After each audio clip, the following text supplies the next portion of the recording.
At any point due to a dipole बघितलं होतं. त्याचं जी लिंक आहे युट्यूबची ती मी डिस्क्रिप्शन मध्ये दिलेली आहे. या आजच्या टॉपिक मध्ये आपण बघणार आहोत electric intensity at any point due to a dipole. Potential आपण बघून झालेला आहे. आता आपण बघणार आहोत इलेक्ट्रिक इंटेन्सिटी काय असणार आहे डायपोलच्या बाबतीमध्ये. आपण चार्जच्या बाबतीमध्ये इलेक्ट्रिक इंटेन्सिटी बघितली. तिची व्हॅल्यू होती 1/4πε0 Q/r².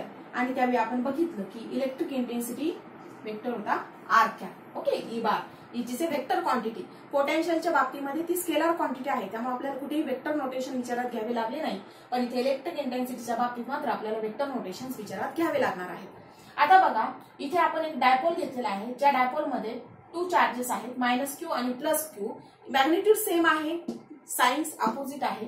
O हा त्याचा सेंटर आहे, P हा एनी पॉइंट आहे ज्या पॉइंटला आपल्याला इलेक्ट्रिक इंटेन्सिटी फाइंड आउट करायची आहे आणि त्याचा डिस्टन्स आहे सेंटर पासूनचा r. आता जर आपण विचार केला तर इलेक्ट्रिक इंटेन्सिटी जर या डायरेक्शनने आपण बघायला गेलो तर r चेंज होत जाणार आहे, कारण r इन्क्रीज होईल किंवा डिक्रीज होईल. ओके, पण जर आपण या साइडने विचार करायला गेलो, P थोडा जरी इथे शिफ्ट झाला तर या साइडला r पण चेंज होईल आणि थीटा पण चेंज होणार आहे, कारण हा थीटा झाला आणि थीटा काय होणार आहे, या पॉइंटला जर गेलो आपण तर थीटा पण चेंज होणार आहे. व्हीच्या बाबतीमध्ये आपल्याला तसा काही प्रॉब्लेम आला नाही, कारण ती स्केलर क्वांटिटी होती. पण वेक्टर क्वांटिटीच्या बाबतीत मात्र -q कडे किंवा +q कडे जर याची शिफ्टिंग झाली इलेक्ट्रिक इंटेन्सिटीची तर मात्र आपल्याला वेक्टर नोटेशन्स विचारात घ्यावे लागतात. मग अशा प्रकारचे जे प्रॉब्लेम्स आहेत त्या प्रॉब्लेम मध्ये बऱ्याच वेळेस काय होतं, स्पेरिकल पोलार कोऑर्डिनेट सिस्टीम विचारात घेतली जाते. स्पेरिकल पोलार कोऑर्डिनेट सिस्टीम तुम्हाला माहिती आहे की आपण नेहमी एक कोऑर्डिनेट सिस्टीम वापरतो जिला आपण XY कोऑर्डिनेट सिस्टीम म्हणतो. ही जी कोऑर्डिनेट सिस्टीम आहे तिला कार्टेशियन कोऑर्डिनेट सिस्टीम असं म्हटलं जातं. कार्टेशियन कोऑर्डिनेट सिस्टीम मध्ये आपण XY किंवा 3 डायमेन्शनल असेल तर XYZ चा वापर करतो. सिमिलरली ही जी स्पेरिकल कोऑर्डिनेट सिस्टीम आहे, स्पेरिकल कोऑर्डिनेट सिस्टीम मध्ये काही प्रॉब्लेम्स जे आहेत फिजिक्स मधले किंवा मॅथमॅटिक्स मधले त्याची कॅल्क्युलेशन्स हे कार्टेशियन कोऑर्डिनेट सिस्टीम पेक्षा म्हणजे या XY सिस्टीम पेक्षा खूप इझी जातात. म्हणून या सिस्टीमचा वापर केला जातो. त्यामध्ये व्हेरिएबल जे आहेत ते r, θ, φ असतात आणि unit vector r cap, θ cap आणि φ कॅप असतात. तर आता हे जे आहे ते तुम्हाला आता सिलेबस मध्ये नाहीये स्पेरिकल कोऑर्डिनेट सिस्टीम म्हणजे काय वगैरे हा पार्ट, पण TYBSC ला गेल्याच्या नंतर मात्र तुम्हाला सेपरेटली मॅथमॅटिकल फिजिक्स मध्ये किंवा मॅथमॅटिक्सचे जर तुम्ही स्टुडंट असाल तर मॅथमॅटिक्स मध्ये spherical coordinate system, spherical polar coordinate system, Cartesian coordinate system आणि सिलेंड्रिकल कोऑर्डिनेट सिस्टीम या सिस्टीमचा तुम्हाला अभ्यास करायचा आहे. तुर्तास मात्र एवढं लक्षात ठेवा की इथे ई जो असणार आहे तो काय आहे आपला, तर ग्रेडियंट ऑफ पोटेन्शियल असतो. नेहमी निगेटिव्ह ग्रेडियंट ऑफ पोटेन्शियल असतो. मग आता हा जो ई असणार आहे त्याचा आपल्याला 2 कोऑर्डिनेट साठी विचार करायचा. एक म्हणजे r कोऑर्डिनेट साठी आणि दुसरा म्हणजे θ कोऑर्डिनेट साठी. तर त्याचा एक कंपोनंट आहे ER. जसा आपला एक कंपोनंट असतो x, दुसरा कंपोनंट असतो y कुठल्याही व्हेक्टरचा, तसा आपला जो ई वेक्टर आहे ई बार त्याचा एक कंपोनंट आहे ER आणि दुसरा कंपोनंट आहे Eθ. हे दोन्ही कंपोनंट जर आपण काढले तर आपण इझिली ई ची व्हॅल्यू काढू शकतो. आणि ER जो आहे तो आहे -∂V/∂r, कारण r चेंज होणार आहे. रेडियल कंपोनंट साठी काय चेंज होतोय, r चेंज होतोय. आणि Eθ जो आहे त्यासाठी 1/r ∂θ, कारण काय चेंज होणार आहे या साईडला, θ चेंज होणार आहे इंटू v. ही त्याची 2 फॉर्म्युला आहेत जे तुम्हाला लक्षात ठेवायचे आहे.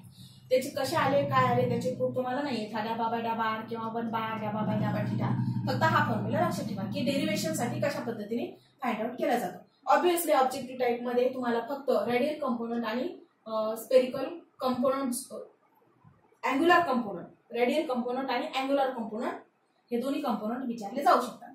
आता बघा -∂V/∂r काय असणार आहे, तर -∂r v आपल्याला माहिती आहे, आपण काढला होता लास्ट लेक्चर मध्ये. तो किती आला होता, 1/4πε0 QD cos θ divided by r². ही व्हॅल्यू होती लास्ट लेक्चर मध्ये आपण बघितली. म्हणजेच ∂R QD cos θ divided by r². Okay, आता QD cos θ जो आहे तो r वर डिपेंड आहे का, नाही. म्हणजे हा जो पार्ट आहे तो बाहेर येणार. काय येणार, is equal to QD cos theta डॅबा बाय डॅबा आर ऑफ 1/r². तुम्हाला 1/r² चा काय घ्यायचा आहे, डॅबा बाय डॅबा आर घ्यायचा. हा तात्पुरता आपण पार्ट जो आहे तो इरेज करूयात आणि तो नंतर कंटिन्यू करूयात. ठीक आहे, पुढे बघूयात आपण काय आहे. Is equal to minus QD cos theta. हा कॉन्स्टंट पार्ट बाजूला घेतलाय मी. आर वर डिपेंडन्स आहे. डॅबा बाय डॅबा आर ऑफ 1/r² आपल्याला घ्यायचा आहे. तो काय येणार आहे, डॅबा बाय डॅबा आर ऑफ r⁻². डिनॉमिनेटरला आहे म्हणजे न्यूमरेटरला आल्यावर काय होणार आहे, r⁻². आणि जर डिफरन्सिएशन तुम्हाला माहिती आहे, तुम्ही शिकलेला आहात व्हॉट इज डिफरन्सिएशन. तर डिफरन्सिएशन मध्ये जर आपण अशी क्वांटिटी घेतली डॅबा बाय डॅबा x ऑफ x⁻n, x चा जो घातांक आहे त्याचं जर आपण डिफरन्सिएशन घेतलं तर ते काय येतं, n x⁻n-1. घातांक मल्टिपायर मध्ये येतो आणि जो पॉवर आहे त्या पॉवरची किंमत 1 ने डिक्रीज होते. सिमिलरली बघा इथे काय येणार आहे, मायनस QD cos थीटा आणि डॅबा बाय डॅबा आर ऑफ -r². एक मिनिट, आपला कॉन्स्टंटचा पार्ट राहिला 1/r². तुम्ही इथं बीटा म्हणून लिहिते. ओके, v मध्ये लिहायची गरज नाही. v इथं मांडलाय त्यावेळेस मी बीटा लिहिते. बीटा म्हणजे 1/4πε0. इथे पण लिहिते मी बीटा 1/4πε0. बीटा 1/4πε0. तो आपण इथे घेऊया डायरेक्टली लिहिताना -1/4πε0 आणि इथे QD cos थीटा. ओके, 4πε0. हा बीटा काय आहे, हा 1/4πε0. आता ह्याचा आपल्याला डिफरन्सिएशन इथे मांडायचं आहे. ओके, फक्त बीटा आहे, बीटा बीटा बीटा, त्याच्याऐवजी इथे लिहिले 1/4πε0, बाकी काही नाही. इथे काय आहे, r⁻². मग r⁻²चं जर डिफरन्सिएशन आपण घेतलं तर इथे काय येणार आहे, r⁻². n ने मल्टिप्लाय करायची जी पॉवर आहे ती नाही म्हणजे -2 आणि घातांक काय आहे 1 ने मायनस करायचं म्हणजे -2 -1. किती येणार इथे, -2 x⁻²-2 -1 म्हणजे -3 आणि x च्या जागेवर इथे काय आहे r, इथे आहे r, इथे काय होणार आहे -2 r⁻³ म्हणजे काय आले आपलं डिफरन्सिएशन, -2 r⁻³. ओके, तेच मी इथे पुढे लिहितेय. इज इक्वल टू हा minus minus becomes plus. Okay, 1/4πε0 QD cos theta, QD cos theta हा पार्ट सेपरेट आहे डिवायडेड बाय r⁻³ r⁻³ न्यूमरेटरला आहे, डिनॉमिनेटरला जर घेतलं तर काय r³. ओके, r³ बघा काय आलेला आहे फॉर्म्युला 1/4πε0 2 टाइम्स. ओके, हा 2 टाइम्स आहे, 2 times QD cos theta divided by r³. Okay, म्हणजे आता QD च्या ऐवजी तुम्ही 2p cos थीटा असं देखील लिहू शकता. जो की रेडियल कंपोनंट तुम्हाला मी सांगितलं की ऑब्जेक्टिव्ह टाइपकेशन साठी विचारला जातो, तो तुम्ही असाही लिहू शकता. ER is equal to 1/4πε0. QD म्हणजे काय आहे p, 2p cos theta divided by r³. इथे बघा जसं लास्ट चॅप्टर मध्ये ड्यू टू सिंगल चार्ज हा r² वर डिपेंड होता म्हणजे is inversely proportional to r², तसं इथे ER is inversely proportional to काय आहे r³. हा डिपेंड आहे r³ वर. ठीक आहे, हा मिळाला आपल्याला रेडियल कंपोनंट. ओके, हा आहे रेडियल कंपोनंट. मी ऑलरेडी इथे लिहितीये रेडियल कंपोनंट आपल्याला काय मिळालाय 1/4πε0. हे मायनस मायनस प्लस झालेलं होतं त्यामुळे तिथे प्लस साइन आलेला आहे. 2 times 2p cos theta divided by r³. Okay, आता आपल्याला काढायचं आहे थीटा कंपोनंट म्हणजे E theta is equal to -1/r. तुम्हाला सांगितलं मी इथे काय घ्यायचं, थीटा कंपोनंट घेताना -1/r डॅबा बाय डॅबा थीटा ऑफ v ही क्वांटिटी घ्यायची. 1/r डॅबा बाय डॅबा थीटा ऑफ v. आता पुढचा पूर्ण पार्ट जो आहे तो मी कंटिन्यू करते. बघा काय येणार आहे -1/r डॅबा बाय डॅबा थीटा ऑफ v म्हणजे डॅबा बाय डॅबा थीटा. v ची व्हॅल्यू किती होती 1/4πε0 q/r². Okay, QD cos theta upon r². एक मिनिट, v ची व्हॅल्यू होती 1/4πε0 QD cos theta upon r². QD च्या ऐवजी तुम्ही डायरेक्टली इथे p मांडला तरी चालणार आहे, काही हरकत नाही. मग काय येणार इथे बघा इज इक्वल टू -1/r कॉन्स्टंटचा पार्ट जो आहे तो आपण बाहेर काढूयात इंटू 1/4πε0. आता हा 1/r आहे त्याने ह्या r² ला मल्टिप्लाय केलं काय येणार आहे r³. ओके, हा झाला आर क्यूब. तो आपण पुढे लिहूयात जसं नेहमी लिहितो तसं, डिवायडेड बाय आर क्यूब. हा आर क्यूब आपण बाहेर का घेतला, कारण थिटा आणि आर दोन्ही एकमेकांवर इंडिपेंडेंट आहे. थिटा आपल्याला व्हेरी करायचं आहे, कॉस थिटा हा डिपेंड आहे थिटावर, त्यामुळे डबा बाय डबा थिटा कॉस थिटा आपण बाहेर घेऊ शकत नाही कॉन्स्टंट पार्ट. फक्त कोणता पार्ट बाहेर येणार आहे, पी, आणि हा आर स्क्वेअर बाहेर आला, त्याला या आर ने मल्टिप्लाय केलं, इथे आला आर क्यूब. हे मायनस साइन अजून जसंच्या तसं आहे. ओके, आणि आतमध्ये कोणता पार्ट राहिला, डबा बाय डबा theta of cos theta. Derivation तुम्हाला एक्झामला, आत्ताच्या एक्झामला कोणीही विचारणार नाही, पण कन्सेप्ट माहित असणं गरजेचं आहे, म्हणून मी तुम्हाला एक सांगतेय. Is equal to -1/4πε0 p upon R cube. आणि कॉस थिटाचं डिफरन्सिएशन तुम्हाला माहितीये काय, कॉस थिटाचं differentiation minus sine theta. Okay, इथे काय आला, मायनस साइन थिटा. ठीक आहे, मग आता बघा ई थिटा काय आलाय आपला, E theta is equal to, हे minus minus becomes plus 1/4πε0 p sine theta divided by R cube. ठीक आहे, हा मिळाला आपल्याला ई थिटा कॉम्पोनंट. ई थिटाचा कॉम्पोनंट काय मिळाला आपल्याला, 1/4πε0 p sine theta divided by R cube. Okay, हे दोन कंपोनंट आपल्याला मिळाले. ज्यावेळी हे दोन कंपोनंट असतात त्यावेळी आपल्याला जर ई काढायचं असेल दोन कंपोनंट वरून, जसं आपण एखाद्या वेक्टरचं मॅग्निट्यूड काढायचा प्रयत्न करतो, एक्स आणि वाय वर डिपेंड असणार आहे, त्यावेळी आपण ते कशा पद्धतीने काढतो, तर ई इज इक्वल टू ब्रॅकेटमध्ये जो एक्स कंपोनंट असेल त्या कंपोनंटचा स्क्वेअर प्लस जो वाय कंपोनंट असेल त्या कंपोनंटचा स्क्वेअर. उदाहरण द्यायचं झालं तर समजा हा असेल एक्स आणि तुम्हाला इथे दिलेला आहे सम क्वांटिटी एक्स, व्ही घेऊयात आपण थोड्या वेळासाठी, पण हे व्ही म्हणजे पोटेन्शियल नाहीये. फॉर एक्झाम्पल घेतले आपण व्ही, आणि व्ही एक्स कंपोनंट आहे इन एक्स कॅप डायरेक्शन आणि व्ही वाय कंपोनंट आहे इन वाय कॅप डायरेक्शन. तर त्यावेळी आपण हा जो व्हीचा मॅग्निट्यूड आहे ते कसं काढतो, तर व्ही एक्स अंडर रूट मध्ये V x square plus V Y square, अशा पद्धतीने. एक्झॅक्टली हा जो ई आहे तो ई कशापासून बनलेला आहे, तर ई बनलेला आहे E r component in the direction of r cap, आणि बनलेला आहे E theta component in the direction of theta cap. आणि म्हणून आपल्याला ई घेताना काय घ्यायचं, ईचा मॅग्निट्यूड ज्यावेळेस आपल्याला काढायचंय त्यावेळेस ते कसं काढायचं, E r square plus E theta square. Similarly त्या फॉर्म्युल्यानुसार. ओके, ठीक आहे. तर मग आपण या किमती इथे टाकूयात. काय येणार किमती, 1/4πε0 त्याचा स्क्वेअर, 1/4πε0 चा स्क्वेअर. इथे काय आहे 2p cos theta by R cube. मग इथे आपण लिहूयात p चा पार्ट आपण सेपरेट लिहूयात, p चा स्क्वेअर, आणि इथे 2/2 cos theta divided by R cube याचा square plus, okay, 2p cos theta दोन्ही साइडचा स्क्वेअर आहे, आणि खाली आहे सेम 1/4πε0 ब्रॅकेट स्क्वेअर. हा जो पी आहे तो मी इथे लिहिला sine theta divided by r. Okay, ठीक, आणि याचं स्क्वेअर. आता बघा स्क्वेअर जर असेल तर स्क्वेअर रूट मध्ये एक्स स्क्वेअर म्हणजे काय असतो, एक्स, एक्सचा स्क्वेअर. मग स्क्वेअर रूट जर घेतलं तर काय येतो, एक्स येतो. सिमिलरली 1/4πε0 चा स्क्वेअर आणि त्याचं स्क्वेअर रूट घेतोय, म्हणजेच याचा अर्थ 1/4πε0 किंवा हा पूर्ण पार्ट जो आहे स्क्वेअरचा स्क्वेअर रूट बाहेर येणार, म्हणजे p/4πε0, आणि हा पूर्ण दोन्ही मध्ये पण आहे पार्ट, म्हणून तो कॉमन येऊन बाहेर निघतो. जर समजलं नसेल तर इथे मी आतमध्ये लिहितेय की दोन्ही मध्ये कॉमन कोणता पार्ट आहे, p/4πε0. हा आर क्यूबचा पार्ट पण कॉमन आहे, स्क्वेअर, हा स्क्वेअर, आतमध्ये काय शिल्लक राहिलं 2 cos थिटा ब्रॅकेट स्क्वेअर आणि प्लस साइन थिटाचा स्क्वेअर, साइन थिटा हा पार्ट कॉमन आतमध्ये शिल्लक राहील.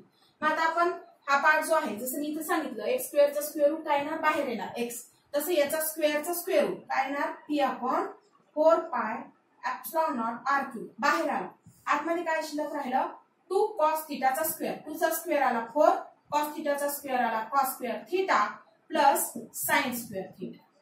ओके, पण आपल्याला एक फॉर्म्युला माहितीये, cos square theta plus sine square theta is equal to 1. cos square theta plus sine square theta is equal to 1. मग आपण 4 cos स्क्वेअर थिटा आहे त्याची 4 घेऊया. हा कॉन्स्टंटचा पार्ट जसाची तसा, हे असं लिहिण्याच्या ऐवजी आपण काय लिहूयात, 4 टाइम्स cos स्क्वेअर थिटा म्हणजे 3 times cos square theta plus cos square theta, काय झाली बेरीज 3 cos square theta plus 1 cos square theta म्हणजे 4 cos square theta plus sine square theta plus sine square theta, cos square theta plus sine square theta हे किती आलं 1. ते आपण पुढे कंटिन्यू करूया. म्हणजे काय पार्ट आला बघा, mod of E is equal to P upon 4 pi epsilon not, हे आपसे सेपरेट लिहूयात 1 upon 4 pi epsilon naught P upon R cube, P upon R cube आणि ब्रॅकेट मध्ये काय शिल्लक राहिलं स्क्वेअर रूट मध्ये 3 कॉस स्क्वेअर थिटा प्लस 1. हा झाला मॅग्निट्यूड ऑफ ई. आता हे जे मॅग्निट्यूड ऑफ ई बार आहे ते तुम्ही जर तुम्हाला थिटा माहिती असेल किती दिलेला असेल तो थिटा, त्यानुसार तुम्ही त्याचं मॅग्निट्यूड लगेच फाइंड आउट करू शकता. हे कोण कशासाठी आहे ही व्हॅल्यू काढलेली आपण, ती डायपोल साठी आहे, नॉट ए सिंगल चार्ज. ती कशासाठी आहे डायपोल साठी. ओके ठीक आहे. डेरिव्हेशन वर पार्ट विचारला जाणार नाही, पण फॉर्म्युला मात्र ऑब्जेक्टिव्ह टाइपच्या क्वेश्चन मध्ये विचारला जाऊ शकतो. किंवा अजून काय विचारलं जाऊ शकतं तर आपल्या केसेस काय आहे. पहिली केस तर electric dipole on A axial line. Okay on A axial line म्हणजे ऍक्सिस वर किती असणार आहे इलेक्ट्रिक इंटेन्सिटी. इलेक्ट्रिक डायपोल म्हटले मी चुकून, electric intensity on A axial line of A electric dipole. म्हणजे इथे आहे मायनस क्यू, इथे आहे प्लस क्यू आणि जर याच्या सेंटर पासून, सेंटर आहे ओ, यापासून आर डिस्टन्स वर एखादा पॉइंट पी असेल ठेवलेला तर या पॉइंट पी साठी इलेक्ट्रिक इंटेन्सिटी किती आहे. ओके या पॉइंट पी वर इलेक्ट्रिक इंटेन्सिटी किती आहे हे विचारलं जाऊ शकतं. आता बघा थिटा जो आहे तो जर मी असं डिक्रीज करत गेले तर या पॉइंटला थिटा किती असणार आहे 0. म्हणजे थिटा इज इक्वल टू 0. मग ई ची व्हॅल्यू काय येणार आहे बघा, इथे मॅग्निट्यूड येणार आहे E is equal to 1 upon 4 pi epsilon naught P upon R cube. इथे क्यूडी च्या ऐवजी आपण पी लिहिलेला आहे आणि आर स्क्वेअर ऐवजी ऑलरेडी आर क्यूब इथे आलेला आहे डेरिव्हेशन मुळे. स्क्वेअर रूट मध्ये 3 times cos square theta, cos square theta, cos theta किती आहे 0 म्हणजे कॉस 0 चा स्क्वेअर प्लस 1. ओके आणि कॉस 0 ची किंमत किती असते 1, 1 चा स्क्वेअर किती आहे 1. म्हणजे ब्रॅकेट मध्ये काय शिल्लक राहिलं 1 upon 4 pi epsilon naught P upon R cube आणि ब्रॅकेट मध्ये शिल्लक राहिले हे 3 इंटू 1 3 आणि प्लस 1 म्हणजे किती आला शिल्लक 4. म्हणजेच याचा अर्थ ही क्वांटिटी किती आली 1 upon 4 pi epsilon not 3 plus 1 झाला square root of 4, square root of 4 किती येतो 2 म्हणजे 2p आर क्यूब. तर हा जो फॉर्म्युला आहे तो एक विचारला जाऊ शकतो की किती आहे हा आर क्यूब आहे आर क्यूब की on A axial line, axial line वर जो इलेक्ट्रिक डायपोल इलेक्ट्रिक इंटेन्सिटी असते ती डायपोल मुळे असणारी इलेक्ट्रिक इंटेन्सिटी असते 1 upon 4 pi epsilon naught 2 times of P divided by R cube. Okay exactly आपण इलेक्ट्रिक पोटेन्शियल जे आहे ऍक्सियल लाईन वर ते बघितलं होतं 1 upon 4 pi epsilon naught P upon r square. तिथे फक्त पी होता, तसं इलेक्ट्रिक इंटेन्सिटीच्या बाबतीत मात्र इथे 2p आहे आणि आर स्क्वेअर नाहीये, इथे काय आहे आर क्यूब आहे. ओके ही झाली पहिली केस. सेकंड केस आपण बघूया. फर्स्ट केस साठीचा हा फॉर्म्युला झाला. यावर एक ऑब्जेक्टिव्ह टाइप क्वेश्चन विचारला जाऊ शकतो. पी ची व्हॅल्यू दिलेली असेल, आर 1 युनिट दिलेला असेल, ही व्हॅल्यू असेल 9 × 10⁹. फक्त पी ची व्हॅल्यू काढली की तुम्हाला इलेक्ट्रिक इंटेन्सिटी काढता येऊ शकते. ठीक आहे पुढचा आहे on A equatorial line. Okay second case on A equatorial line किंवा त्यालाच आपण म्हणतो परपेंडिक्युलर बायसेक्टर. इक्विटोरियल लाईन किंवा परपेंडिक्युलर बायसेक्टर म्हणजे आता हा जो पॉइंट आहे पॉइंट पी तो सेंटर पासून म्हणजे हे आहे मायनस क्यू, हा आहे प्लस क्यू, परपेंडिक्युलर बायसेक्टर वर आहे पॉइंट पी आणि हे डिस्टन्स किती आहे आर. हे डिस्टन्स आहे आर. ह्या पॉइंट वर इलेक्ट्रिक इंटेन्सिटीची व्हॅल्यू किती आपण बघितला. व्ही ची जी व्हॅल्यू होती व्ही मायनस क्यू आणि प्लस क्यू मुळे असणारं पोटेन्शियल कॅन्सल झालं होतं त्यामुळे ती व्हॅल्यू किती आली होती 0. इथे आपण चेक करूया ती व्हॅल्यू किती येते. Theta is equal to 90 degree. Okay theta किती आला 90 डिग्री. बघा मग मॉड ऑफ ई बार काय येणार आहे. Mod of E bar is equal to 1 upon 4 pi epsilon naught P upon R cube square root मध्ये 3 cos square theta. Cos square theta, थिटाची value किती आहे 90 म्हणजे कॉस 90 चा स्क्वेअर प्लस 1. पण कॉस 90 ची व्हॅल्यू किती आहे 0. 0 चा स्क्वेअर किती असतो 0 म्हणजे 3 इंटू 0 किती आला 0. 0 प्लस 1 अंडर रूट मध्ये काय आलं 1. 0 प्लस 1 आला अंडर रूट मध्ये 1 म्हणजेच E bar is equal to 1/4πε0 P upon R cube आणि इंटू 1 म्हणजे जसाची तसा राहिला. आता बघा इलेक्ट्रिक पोटेन्शियल हे 0 आलं होतं बायसेक्टर साठी, परपेंडिक्युलर बायसेक्टर साठी, पण it is not equal to 0. Electric intensity मात्र 0 येणार नाही. ही व्हॅल्यू कशासाठी आहे? डायपोल साठी. त्यामुळं जसं मी तुम्हाला सांगितलं की व्ही वरचा तो आयएमपी ऑब्जेक्टिव्ह टाइप क्वेश्चन होता, त्याच पद्धतीने ई बार वरचा हा पण आयएमपी ऑब्जेक्टिव्ह टाइप क्वेश्चन आहे की परपेंडिक्युलर बायसेक्टरवर electric intensity is not equal to 0. Okay, objective type question साठी. तर लक्षात ठेवायचं आहे, हा टॉपिक इथे संपला.